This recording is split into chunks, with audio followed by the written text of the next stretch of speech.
Okay, good day. So we will continue our lecture. As you can see from this reaction of gluconeogenesis, we will need to use two pyruvate. Okay, if you remember, we produce two pyruvate from glucose. So if you want to produce the glucose back, you will need back the two pyruvate, and then you will use two NADH, 4 ATP, 2 GTP. Okay, remember GTP is actually similar to ATP, just the nucleotide base is different. So altogether, the process of producing glucose is very expensive in terms of energy because it requires up to 6 ATP, 4 plus 2. And then it will require water and then proton, and you will produce back the glucose plus 2 NAD plus 4 ADP from ATP plus 2 GTP and 6 phosphate. This phosphate comes from this 4 plus 2 ATP. Okay, and remember this process only happens in two places. The first one is going to be liver, and the second one is the sister of the liver, usually kidney. Kidney and liver, they are very similar, but kidney usually produce much less glucose or much less processes than liver. Okay, for example, liver is filtering the toxic, and uh, kidney can filter toxic as well, but in a smaller scale. Okay, like I told you before, there are three major regulating steps in glycolysis. Okay, all these regulating steps, regulation point, is going to be the new regulation points in gluconeogenesis as well.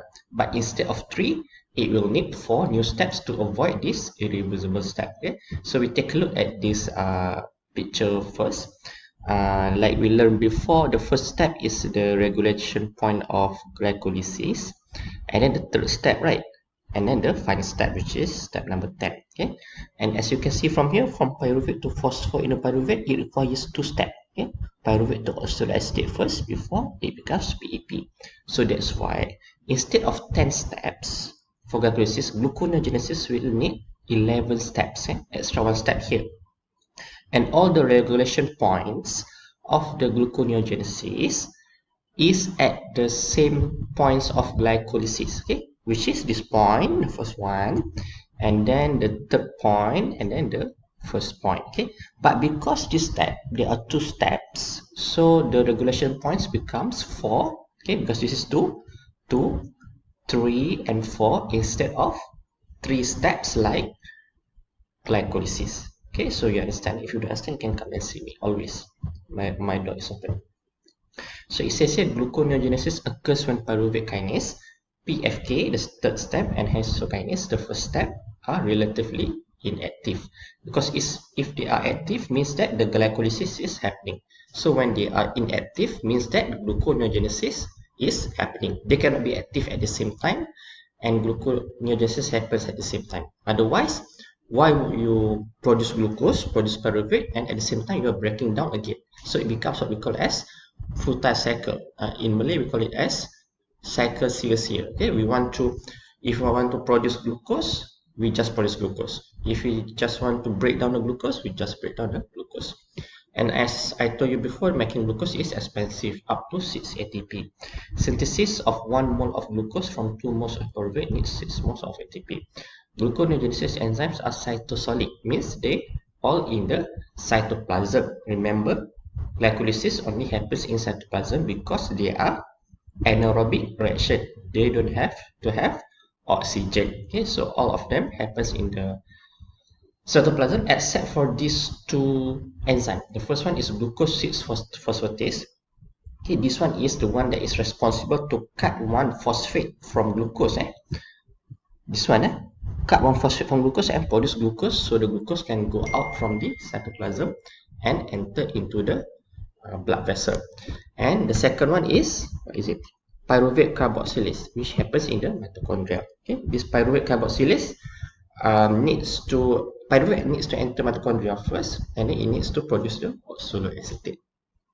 Okay, this oxaloacetate then will go out back into cytoplasm, and eventually it can produce the glucose. So this is the reaction of the gluconeogenesis. Okay, so this is the summary of gluconeogenesis. As you can see here, there are 11 reactions altogether. in contrast to glycolysis, which only has 10 reaction. And as you learned before, you can detect the type of the reaction based on the name of the enzymes or based on how the reaction is going on. For example, pyruvate plus CO2 plus ATP, and it will produce ADP plus phosphate. This phosphate is not attached to the molecule or the product that is being produced. So this is likely the bond formation using ATP. Okay, reaction number 6. And as you can see here, oxaloacetate plus GTP, and you can see this phosphate is attached to this pyruvate. So this is likely a reaction of what, transferase, because one of the phosphate is attached to the product, and because it also break down the carbon in the form of carbon dioxide, so this reaction is likely to be two types of reaction, which is a non-hydrolytic reaction, because you break down into two molecules from one oxaloacetate, you break down into phosphate plus CO2. But because it doesn't involve any water, so it means that this one is non-hydrolytic reaction. So there are two of this reaction in one reaction. So one is transferase, another one is non-hydrolytic reaction. And the third one, phosphopyruvate plus H2O, it will produce 2-phosphoglycerate. This one is not hydrolysis, although it involves water, because no breaking of molecule is happening. And you can try predict yourself what kind of reaction that is happening at the other reaction as well. So if you don't know, you can always ask me. So this is the steps. Step 1 and step 2 bypass pyruvate kinase of glycolysis, the last reaction of glycolysis. So in order for this one to bypass this reaction, you will need two reactions.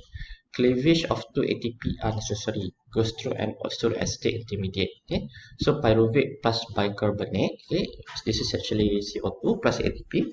You will produce oxaloacetate plus ADP plus phosphate.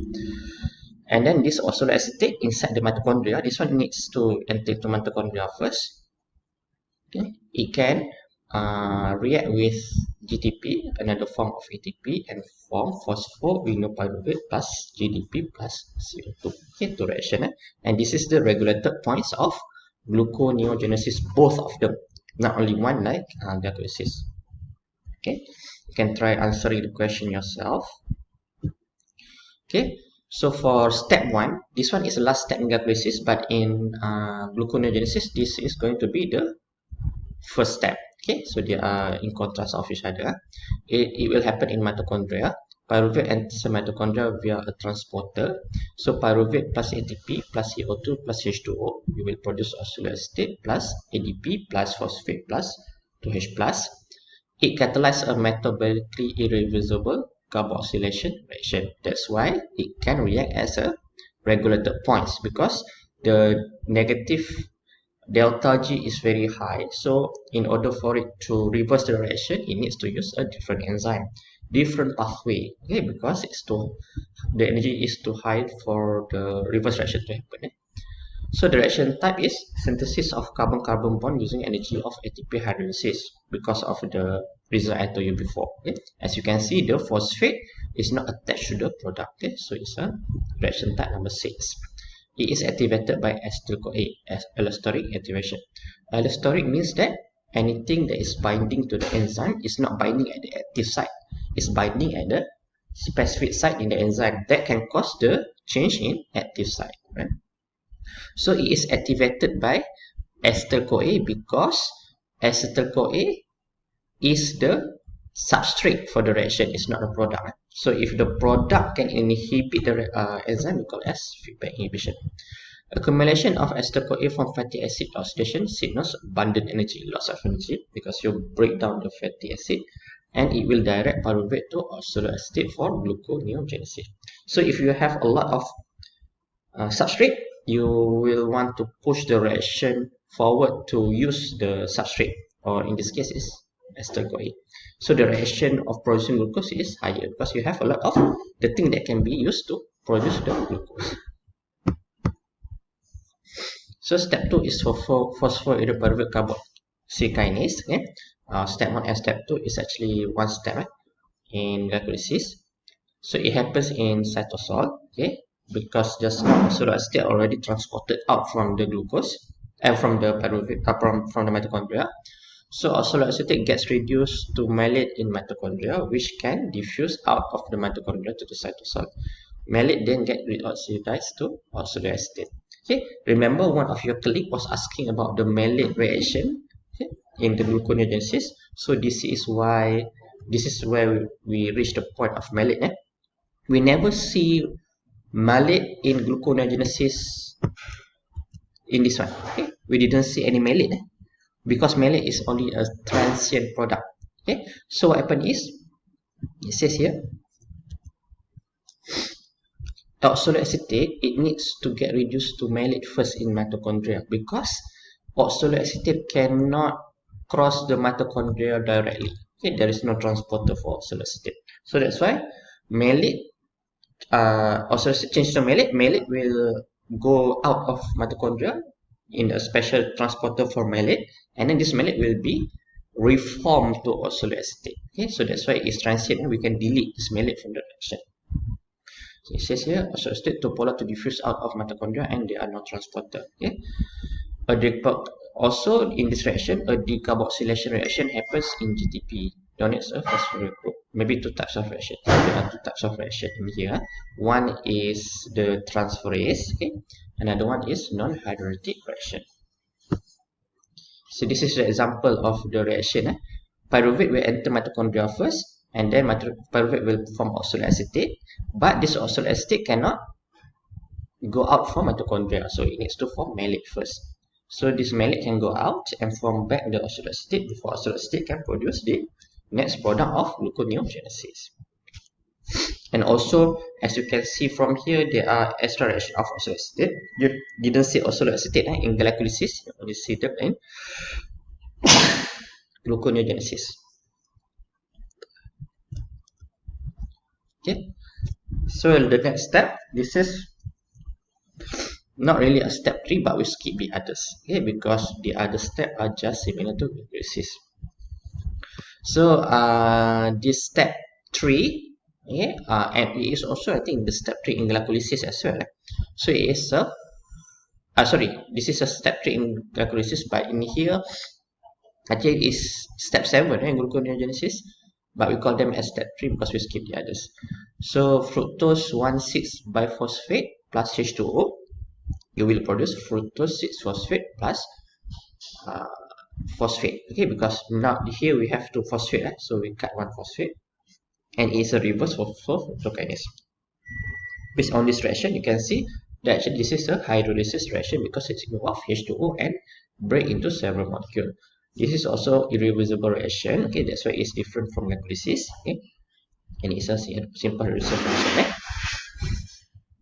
And the final step, okay, another regulated points, okay, another reaction where it is different from glycolysis because of the high negative energy is glucose 6-phosphatase, which occurs in the endoplasmic reticulum. So the main purpose of this reaction is to cut this. This enzyme will cut 1 phosphate, okay, here into glucose plus phosphate, okay, and then the glucose can go out from the cell and go into the blood vessel, okay, because you need to maintain the glucose blood vessel during the gluconeogenesis. Okay, this is another hydrolysis reaction. So this one reverses hexokinase by using a different enzyme. Okay, so you can read it yourself. Okay, glucose is exported into the endoplasmic reticulum to the bloodstream. Okay, so this is a summary of the reaction.